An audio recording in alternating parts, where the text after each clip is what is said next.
Assalamualaikum warahmatullahi wabarakatuh. Ketemu lagi dengan saya di materi matriks di mata kuliah pengantar komputer dan software 2. Di materi kali ini kita akan membahas tentang matriks yang mungkin sudah tidak asing bagi teman-teman semua, karena materi ini sudah disampaikan di mata pelajaran matematika pada saat SMA. Mungkin sudah teman-teman pelajari juga di TPB, matriks itu apa gitu ya. Cuma gimana sih caranya kita menyelesaikan masalah atau problem-problem terkait matriks menggunakan bahasa pemrograman. Nah, ada pretest yang harus teman-teman lakukan sebelum teman-teman melaksanakan mata kuliah PKS 2 ini tentang matriks. Yang pertama soalnya adalah jelaskan apa yang dimaksud dengan array. Nah, ini dari video minggu lalu ya. Kemudian bagaimana cara menuliskan array, teman-teman silakan jawab.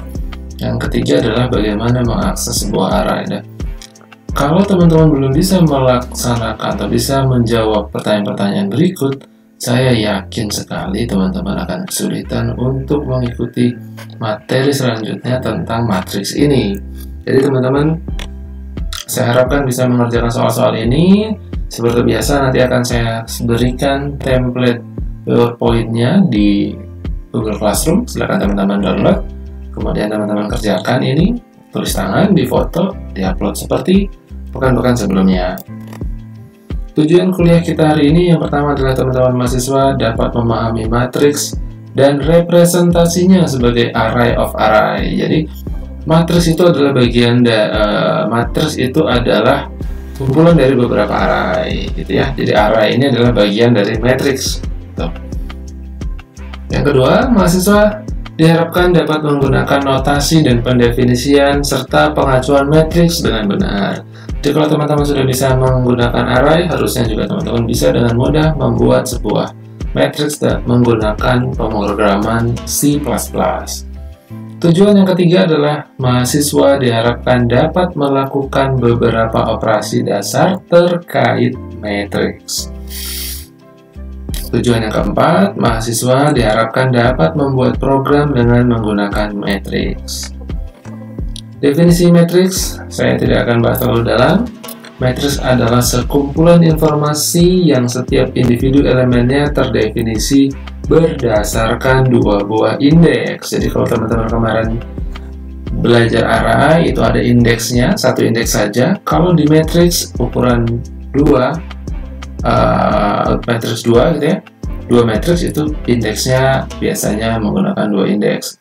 Dalam satu buah matriks itu biasanya menggunakan 2 buah indeks, atau bisa juga dikatakan sebagai matriks 2 dimensi. Nah, itu indeksnya ada 2. Kalau matriksnya 3 dimensi, indeksnya ada 3, seperti itu. Biasanya kalau kita menggunakan atau kita membahas matriks 2 dimensi, itu pasti nanti ada yang namanya baris dan kolom. Nah, baris dan kolom ini nanti kita notasikan sebagai sebuah indeks. Jadi, dua indeks ini, indeks yang pertama adalah baris, indeks yang kedua adalah kolom. Kemudian, definisi selanjutnya, setiap elemen matriks dapat diakses secara langsung jika kedua indeks diketahui. Kalau kita tahu indeksnya berapa, kita bisa akses elemen matriks yang kita punya. Setiap elemen matriks mempunyai tipe yang homogen. Nah, ini sama seperti array kemarin, jadi tidak mungkin ada isi matriks yang berbeda tipenya. Kalau semua real, kalau satu real, isi semua matriks itu adalah bilangan real. Tapi kalau isinya adalah bilangan bulat, maka semua matriks isinya adalah bilangan bulat.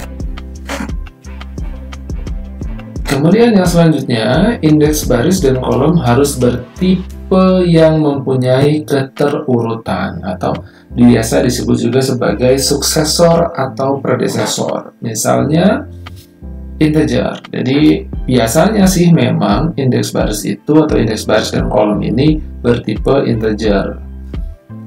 Dan kita gunakan yang ini dulu. Jadi kalau tipe yang lain, ya nanti saja. Kalau teman-teman sudah bisa ini, silahkan dicoba-coba. Tapi kalau saran saya, kita pakai integer dulu. Masih terkait definisi matriks, matriks sendiri adalah struktur data yang statik. Jadi sifatnya biasanya ukurannya itu ditentukan dari awal, jadi dia tidak dinamis. Matriks sendiri adalah struktur data dengan memori internal ya. Struktur ini praktis untuk digunakan karena dia sifatnya statik, tapi biasanya dia memakan memori. Nah, kenapa memakan memori? Kita lihat nanti di slide selanjutnya. Biasanya kita punya matriks integer ukuran 100 kali 100 baris dengan 100 kolom. Maka matriks kita ini akan memakan 10.000 tempat penyimpanan integer. Dari mana 10.000? Dari 100 baris dan 100 kolom. Dikalikan saja. Nah, kita butuh 10.000 tempat penyimpanan integer. Nah, dari sini kita bisa tahu kenapa matriks ini dikatakan sebagai struktur yang memakan memori, struktur data yang memakan memori. Kenapa? Misal, untuk keperluan ini, seringkali memori dipesan berlebih untuk kemudian dipakai sebagian saja. Misalnya saya punya matriks ukuran 10 kali 10, artinya kita punya 100 memori yang harus kita sediakan dalam sebuah program atau dalam sebuah komputer. Kita sediakan 100 memori untuk matriks ini gitu ya, tapi yang kita gunakan hanya 4 kali 3 saja. Jadi kan matriks itu biasanya yang disebut pertama adalah baris ya, 4 dikali 3, hanya ada 12 data saja yang digunakan, atau 12 memori saja yang digunakan. Sisanya yang 100 kurang 12 berapa? Ya sekitar 88 itu tidak digunakan. Nah, ini sayang sekali, pemborosan ya. Contoh, misalnya ada matriks ukur, indeks barisnya kita kasih nama I, indeks kolomnya kita kasih nama J. Biasanya indeks ini merepresentasikan suatu titik koordinat gitu ya. Jadi kalau kita mau ambil data ini 12,1, maka titik koordinatnya adalah 1,1. Kalau saya mau ambil data 45,9, maka dia koordinatnya adalah baris kedua, kolom keempat. Jadi ini adalah data I-nya 2, J-nya 4, 2,4. Nah, elemen matriks merepresentasikan hasil pengukuran pada suatu titik koordinat tertentu. Ini tadi sudah saya jelaskan. Misalkan indeks baris 1 sampai dengan 5, atau indeks kolom 1 sampai dengan 5. Kebetulan ukuran matriksnya sama, 5 baris dan 5 kolom. Di matriks ini, di contoh matriks ini semuanya bertipe real atau bilangan pecahan. Ya, bertipe real. Jadi 12,1, 8,0, 1,6, semuanya ada komanya. Oke, next. Contoh yang kedua, misalnya saya punya matriks SAT. Merupakan matriks satuan, yaitu matriks dengan elemen bernilai hanya 0 atau 1 saja. Kebetulan ukurannya sama, yaitu 4 baris dengan 4 kolom. Elemen matriks ini tipenya integer. Contoh yang ketiga, saya punya matriks survei, kemudian setiap elemen matriks merepresentasikan hasil pengukuran atau temperatur. Hasil pengukurannya berupa temperatur dan kecepatan angin pada titik koordinat I, J. Jadi kalau saya mengakses ini adalah data matriks di titik baris 4, kolom 2, 4,2, isinya adalah 8 derajat temperatur dan 5 ini adalah kecepatan angin. Seperti itu teman-teman. Contoh pemakaian. Biasanya teman-teman kalau menggunakan matriks itu untuk apa sih? Yang pertama biasanya ya, itu operasi biasa matriks dalam matematika ya. Kalau nggak dijumlah, matriksnya dikali, kemudian cari determinan gitu ya. Kemudian teman-teman juga bisa menginverse dari matriks itu. Yang paling terkenal biasanya transpose. Transpose ini paling gampang karena hanya merubah kolom menjadi baris, baris menjadi kolom, seperti itu. Atau teman-teman juga bisa gunakan matriks ini untuk sistem persamaan linear dan operational research. Ini operational research banyak digunakan oleh teman-teman dari program studi matematika atau program studi teknik informatika. Kemudian teman-teman juga bisa menyelesaikan persoalan algoritmik untuk menyimpan informasi yang cirinya ditentukan oleh 2 dimensi. Misalkan dia diterjemahkan dalam baris dan kolom. Nah, ini contoh yang algoritmik ini yang seperti ini. Jadi kita butuh menyimpan data yang bentuknya 2 dimensi. Ini kan 2 dimensi ya. Kita mau simpan data temperatur dan kecepatan angin.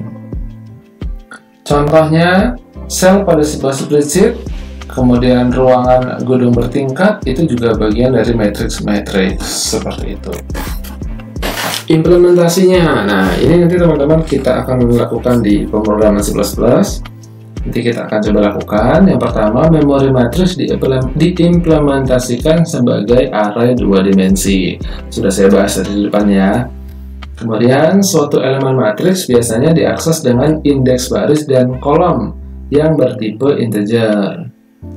Untuk bahasan di mata kuliah PKS, kita coba gunakan indeks yang bertipe integer dulu. Kemudian, elemen matriks ini dideklarasikan memiliki tipe yang sama atau homogen. Ini sudah kita bahas tadi ya.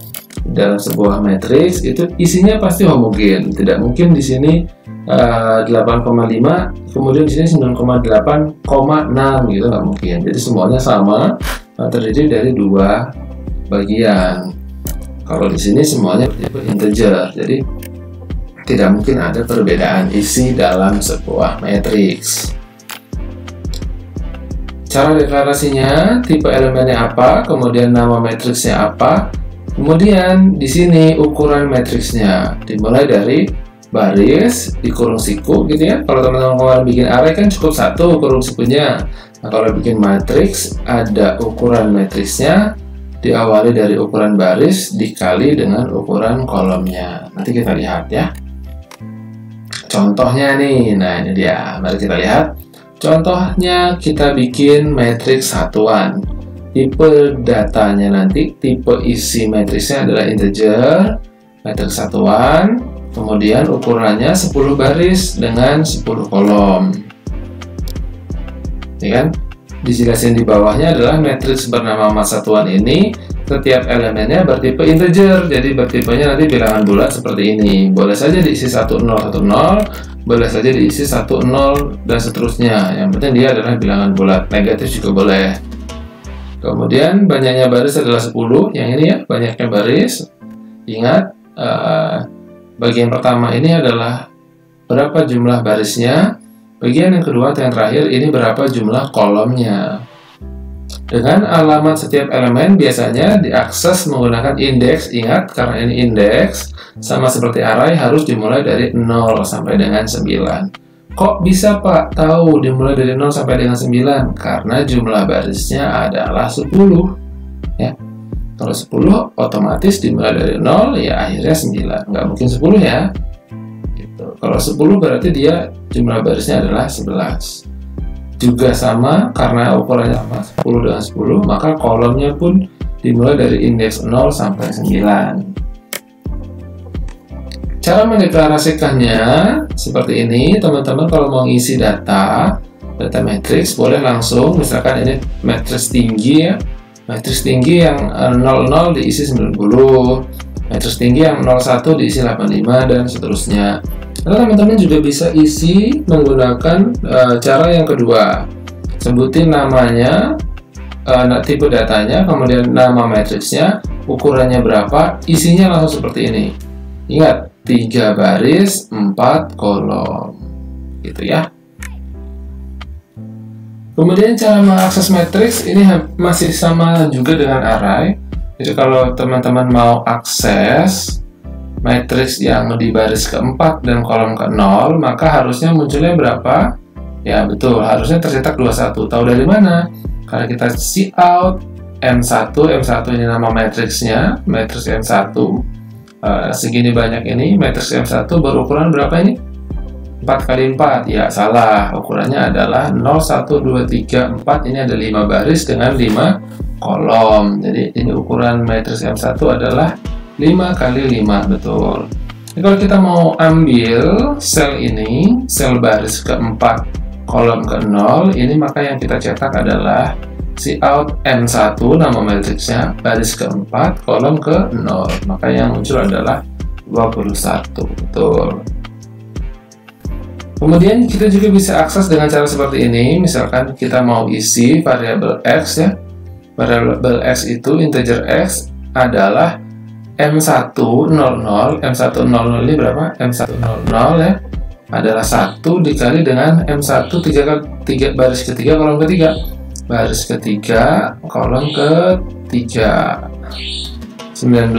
Hasilnya adalah 1 kali 19. Maka harusnya yang muncul adalah 19. Oke, dan seterusnya kita juga bisa akses seperti ini. M1 baris ke-1 kolom ke-1 diganti dengan angka 8. Jadi yang tadinya M1 kolom baris 1 kolom 1 itu 7 diganti menggunakan perintah ini menjadi angka 8. Kalau seperti ini tidak terdefinisi atau tidak bisa mengaksesnya seperti ini. Operasi matriks yang bisa kita lakukan di C++ apa saja? Yang pertama, kita bisa deklarasikan dan definisikan isi matriksnya. Kemudian teman-teman bisa menuliskan isi matriksnya ke layar, nampilin gitu ya. Kemudian, nah ini yang paling penting, yang nanti teman-teman harus lakukan di sini, di pertemuan ini, di pekan ke-13, maupun mungkin nanti nggak menutup kemungkinan soal UAS-nya juga menggunakan operasi matriks. Operasi matriks yang pertama, teman-teman diminta untuk menghitung total semua elemen matriks.